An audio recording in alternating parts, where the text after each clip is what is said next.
estem davant d'un monument molt especial, que és el monument dedicat al Milà Fontanals. Exacte. Qui és? Sí, home, Milà i Fontanals, una eminència, un estudiós de la llengua catalana, de la gramàtica, de la diversitat dialectal, molt important, i escriptor català importantíssim. Doncs, parlant d'escriptor, Sí. et sembla si coneixem una persona del món de la literatura? Sí, un escriptor actual d'aquí Un del Penedès. escriptor actual? Ah, perfecte. I parlem de la llengua. M'agrada la idea. Molt bé, som-hi. Anem.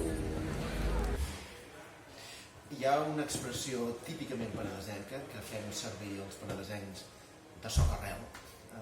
No és pas aquesta, de socarrel és una expressió que fa servir molta gent, sinó l'expressió boi. Boi en el sentit de quasi. És a dir, quan volem dir, per exemple, que són gairebé les 2 de la tarda, no diem mai penedesenc de socarrel, no diu mai són gairebé les 2 o són quasi les 2, sinó que acostumem a dir són boi les 2. O quan preguntem a propòsit d'alguna cosa, quina edat té aquesta criatura? O ja comença a ser grandeta, vull dir, sembla que fos ahir que va néixer, però potser ja té boi 5 anys, és a dir, potser ja té 5 anys. Per tant, boi és un sinònim natural penedesenc, per bé que jo l'he sentida també al Camp de Tarragona, i no és estranya en certs pobles del Camp de Tarragona, però és específicament penedesenca per significar quasi o gairebé. És una expressió que sentireu habitualment, o que de fet hauríeu de sentir habitualment al Mercat de Vilafranca, per exemple, els dissabtes al matí, on hi ha gent, paradistes i firaires i gent que parla, com s'ha parlat, per dir-ho així, tota la vida.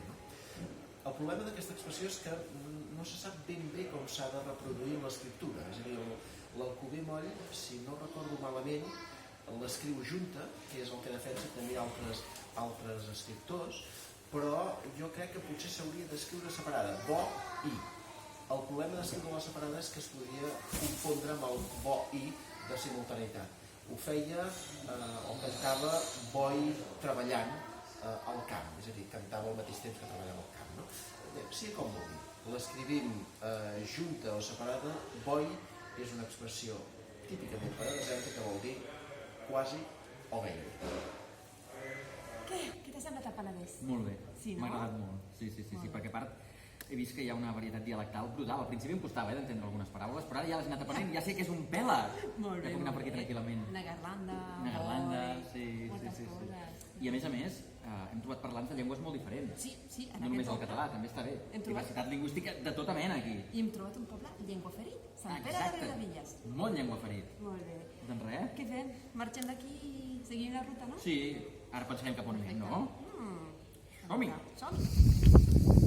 La francesa aquesta m'ha ben enredat, amb les paraules típiques del Penedès, no n'he entès ni una.